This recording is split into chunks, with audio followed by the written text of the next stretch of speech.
नमस्कार दोस्तों, मैं संगीता अग्रवाल आज आपके समक्ष प्रस्तुत हूँ अपनी लिखी एक कहानी लेकर, जिसका शीर्षक है हाँ, मैंने ससुर जी को गोद लिया है।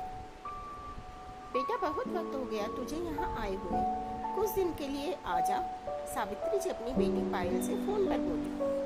पर माँ, मैं कैसे? यहाँ के हालात तो तुम जानती हो। पापा जी की ऐसी हालत नहीं कि उन्हें अकेला छोड़ा जाए। पायल ने अपनी मजबूरी बताई। बेटा, पूरा 1 साल हो गया यही सुनते सुनते, ना किसी तीज त्योहार पर आई, ना कभी वैसे मिलने आई। क्या हम सबकी याद नहीं आती तुझे? सावित्री जी भावुक होते हुए बोली। माँ, कौन कहता है याद नहीं आती? आप मेरी माँ हो, मेरी सबसे करीब। पर मेरी मजबूरी भी तो समझो ना। पापा जी की बीमारी ऐसी है कि उन्हें हर वक्त सहारे की जरूरत है।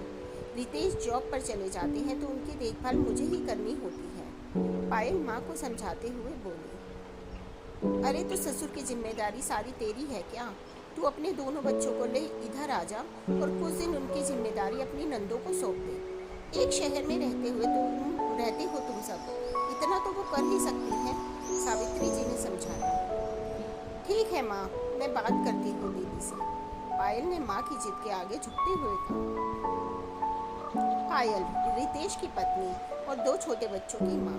ससुराल में सास तो थी नहीं, बस ससुर थे जिन्होंने पायल को हमेशा बेटी सा मान दिया, और पायल ने भी उन्हें ससुर नहीं पिता का दर्जा दिया। पिछले साल अचानक उन्हें लकवा मार गया और शरीर का सीधा हिस्सा पूरा प्रभावित हो गया। अब वो बिना सहारे उठ बैठ भी नहीं पाते थे।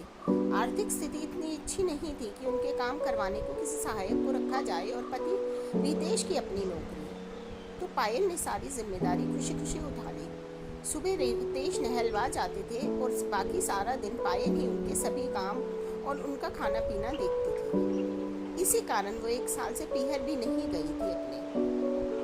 अब माँ की जिद के कारण वो 2 दिन के लिए नंद को छोड़कर अपने मायके पहुंची।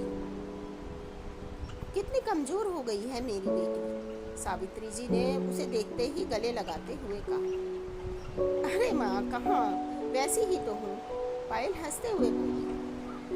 माँ ने उसकी पसंद का बहुत कुछ बनाया था। बच्चे भी नानी नाना और माँ के लाड में बहुत खुश थे। पायल बीच बीच में ननद से फोन पर ससुर का हालचाल पूछती रही। बेटा, 2 दिन को तो आई है, उसमें भी घड़ी घड़ी फोन में लगी है, सावित्री जी ने टोका। माँ, पापा जी की दवाई, उनके खाने पीने, सबका ध्यान भी तो रखना है, पायल बोली। बेटा, उनकी बेटी है ना वहाँ, वो सब देख लेगी। तू यहाँ हम लोगों के साथ रहे, तन से भी और मन से भी, सावित्री जी बोली। अच्छा ठीक है, रख दिया फोन, अब खुश? पायल माँ के गले लगते हुए बोली। पूरा दिन बच्चों की मस्ती और माँ बाप के साथ बातों में बीत गया।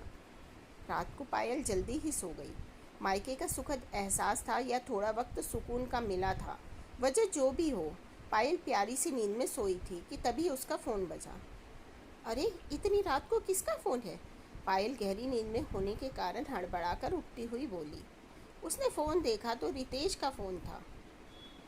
पायल, माफ़ करना, तुम्हें इतनी रात को परेशान कर रहा हूँ, पर पापा को अस्पताल में लाया हूँ, सोचा तुम्हें भी बता दूँ, रितेश घबराई आवाज़ में बोला।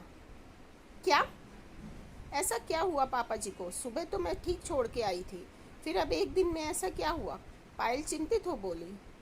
वो पायल, मैं दिन भर का थका था तो सो गया रात में।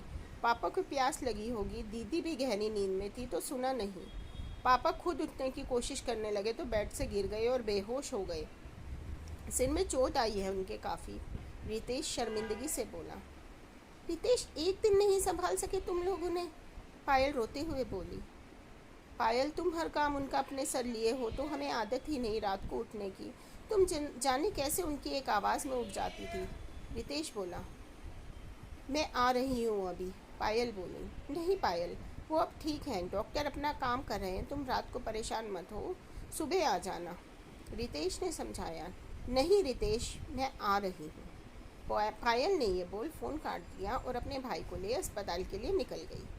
वहाँ अस्पताल में पहुंचकर उसने देखा पापा जी को होश आ गया था। नंदे और रितेश भी वहीं थे।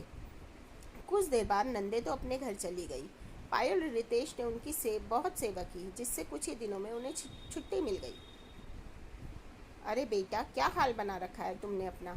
समधी जी की जिम्मेदारी खाली तुम्हारी नहीं तो नहीं, उनकी 2 बेटियां भी हैं, वो भी तो सेवा कर सकती हैं इनकी।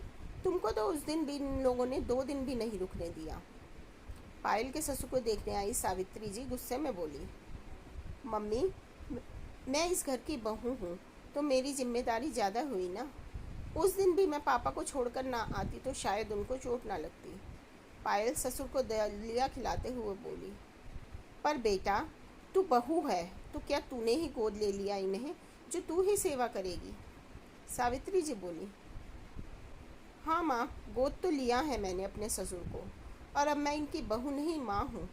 जैसे अपने बच्चों के सब काम करती आई वैसे इनकी करती हूँ, तो माँ बराबर ही तो हुई ना मैं।